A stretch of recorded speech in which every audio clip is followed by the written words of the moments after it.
உங்க ராசியில பாருங்க 4 கிரகங்களுடைய கூட்டணி உங்க ராசியிலேயே அமையும். இந்த கிரகணம் 3ஆம் தேதி ஏற்பட போது பாருங்க, பூரண சந்திர கிரகணம். அந்த கிரகணம் முடிஞ்ச பிறகு கும்பராசிக்காரர்களுக்கு மிகப்பெரிய நன்மைகள் காத்திருக்கு.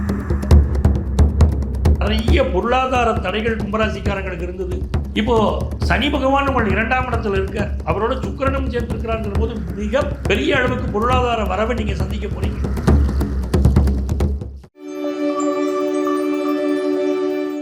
கும்பராசிக்காரங்களுக்கு ஒரு பெரிய யோகம் காத்திருக்குங்க. மார்ச் மாதம் 3ஆம் தேதி பூரண சந்திர கிரகணம் நடைபெற போகுது. நம்ம ஊரில் இந்த சந்திர கிரகணம் தெரியும். அந்த கிரகண நேரத்தில் எப்படி எப்படி நடந்துக்கிடணும், நமக்கு அதனால் என்ன என்ன நன்மை அப்படிங்கிறதெல்லாம் இந்த பதிவில் உங்களுக்கு நான் சொல்ல போகிறேன். கும்ப ராசிக்கு எப்படி அதிர்ஷ்டமான ராசி அப்படி அமைய போகுது அப்படின்னு நான் சொல்கிறேன்னா, உங்கள் ராசியில் பாருங்கள் 4 கிரகங்களுடைய கூட்டணி உங்கள் ராசியிலேயே அமையுது. சூரிய பகவான் 7ஆம் இடத்தின் அதிபதி சூரிய பகவான் உங்கள் ராசியில் வந்து உட்கார்ந்துருப்பது ஒரு யோகம். உங்கள் பூர்வ புண்ணியாதிபதி புதன் பகவானே உங்கள் ராசியில் வந்து உட்கார்ந்துருப்பது ஒரு அதிர்ஷ்டம். அதே மாதிரி இந்த காலகட்டத்தில் உங்களுக்கு 10ஆம் இடத்தின் அதிபதியாக இருக்கக்கூடிய செவ்வாய் பகவான் ராசியிலே வந்து அமர்ந்திருக்கிறார். இது ஒரு நன்மை. ராகு பகவான் வேற ராசியில் சென்றிருக்கார் பாருங்க, நல்ல ஒரு அதிர்ஷ்டமான காலகட்டம். உங்க ராசிக்கு 2ஆம் இடத்துல சுக்கிர பகவான் உச்சமாக அமர்ந்திருப்பதும் அவரோடு சனி பகவான் சேர்ந்திருப்பதும் மிகப்பெரிய ஒரு யோக நிலை. பூர்வ புண்ணிய ஸ்தானத்தில் குரு பகவான் அமர்ந்திருக்கார். நல்ல வெற்றியான நேரம். 7ஆம் இடத்துல சந்திரன் கேது சேர்க்கை. கிரகணம் உங்களுக்கு ராசிக்கு 7ஆவது ராசியில் நடக்குது. கும்பராசிக்காரங்களுக்கு எப்படி இருக்க போகுது? பொதுவாகவே கும்பராசிக்காரர்கள் சித்தர்களுடைய ஜீவ சமாதிகளை சென்று வாழ்க்கையில் வழிபடணும். தன்னுடைய வாழ்க்கையில் முன்னேறணும்னு ஒரு கும்பராசிக்காரர் நினச்சிட்டாருன்னா ஏதாவது ஒரு சித்தரை பிடித்து கொள்ளணும். சித்தருடைய ஜீவ சமாதிக்கு அடிக்கடி போகணும். அந்த ஜீவ சமாதியிலே அமர்ந்து தியானம் செய்வது என்பது, மனதிற்குள்ளே மந்திரங்கள் சொல்லி தியானம் செய்வது என்பது கும்பராசிக்காரர்களை வாழ்க்கையில் மிகப்பெரிய நிலைமைக்கு உயர்த்தி விடுகிறது. இந்த கிரகணம் 3ஆம் தேதி ஏற்பட போது பாருங்க, பூரண சந்திர கிரகணம். அந்த கிரகணம் முடிஞ்ச பிறகு கும்பராசிக்காரர்களுக்கு மிகப்பெரிய நன்மைகள் காத்திருக்கு. என்னங்க நன்மை அப்படின்னா, நீங்கள் ஒரு பிஸ்னஸ் பண்ணிக்கிட்டு இருக்கீங்க, ஒரு அரசு கான்ட்ராக்ட் எதிர்பார்க்குறீங்கன்னா உங்களுக்கு அரசு கான்ட்ராக்ட் கிடைக்கும். அந்த யோகம் இருக்குது. கம்ப்யூட்டர் துறையை சேர்ந்தவர்களுக்கு புதிய வேலை வாய்ப்புகள் கிடைக்கும். அப்படிப்பட்ட யோகம் இருக்குது. எலக்ட்ரானிக்கல் துறையை சேர்ந்தவர்கள், எலக்ட்ரிக்கல் துறையை சேர்ந்தவர்கள் வெகுவான வளர்ச்சியை கும்பராசிக்காரர்கள் பெறப்போகிறீர்கள் என்பது உண்மை. பொதுவாக ஒருத்தருக்கு நல்ல காசு பணம் வரணும் வந்தால் தான் வாழ்க்கையை நல்லா நடத்த முடியும்னா, நிறைய பொருளாதார தடைகள் கும்பராசிக்காரங்களுக்கு இருந்தது. இப்போது சனி பகவான் உங்கள் 2ஆம் இடத்துல இருக்கார், அவரோட சுக்கிரனும் சேர்ந்திருக்கிறாருங்கிற போது மிக பெரிய அளவுக்கு பொருளாதார வரவை நீங்கள் சந்திக்க போகிறீங்க. திடீர் பொருளாதார வரவுகள், நல்ல காசு பணம் சேரக்கூடிய அமைப்பு உங்களுக்கு ஏற்படும்.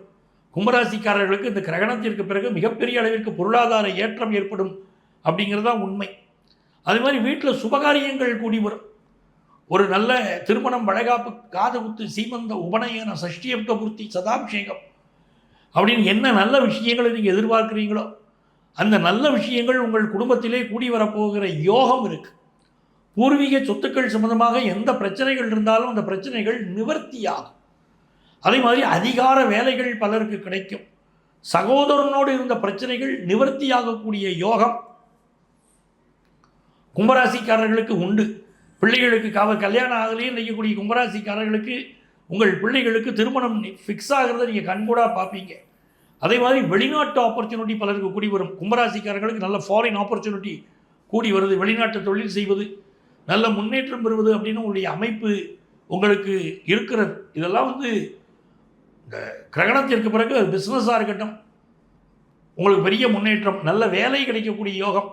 படிக்கக்கூடிய மாணவர்கள், ஆரம்ப கல்வி படிக்கக்கூடிய மாணவர்கள், இது வரைக்கும் பள்ளிக்கூடம் போமாட்டேன்னு சொல்லிட்டு இருந்தவங்க கூட படிப்பில் அதிக ஆர்வம் காட்ட தொடங்குவாங்க. அதெல்லாம் கும்பராசிக்காரங்க பார்க்க போகிறீங்க. நிறைய நன்மைகள் உங்களுக்கு காத்திருக்கு.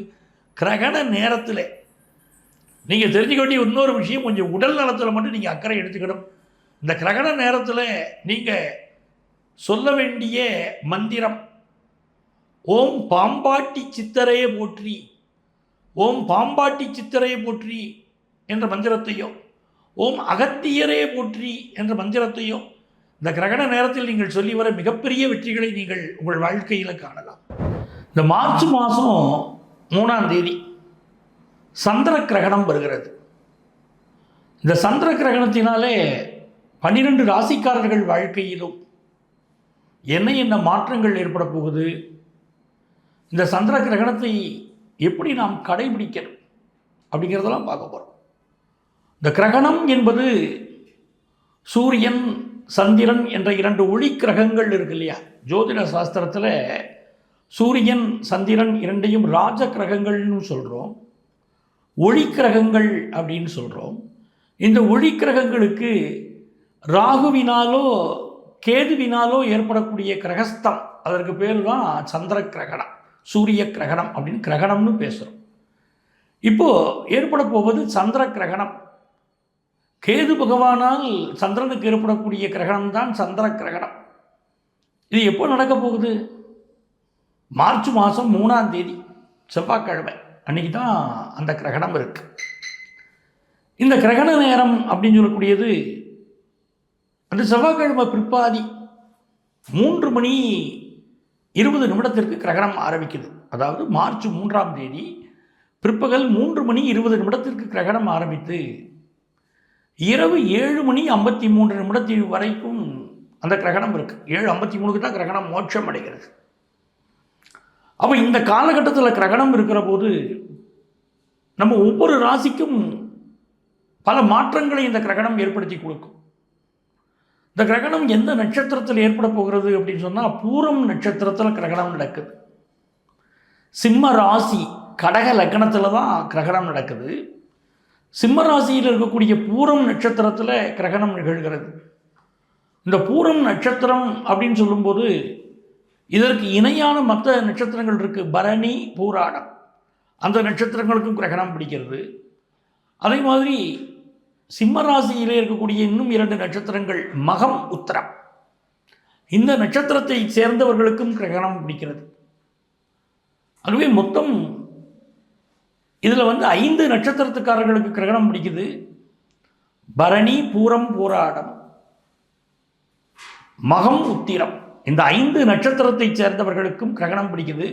அவர்கள் கண்டிப்பாக கிரகண சாந்தி செய்து கொள்ளணும். எத்தனை மணிக்கு கிரகண சாந்தி பண்ணணும் அப்படின்னா இரவு 7:53 வரைக்கும் கிரகணம் இருக்குது. மத்தியானம் 3:20 பிடிச்ச கிரகணம் இரவு 7:53 வரைக்கும் இருக்குது.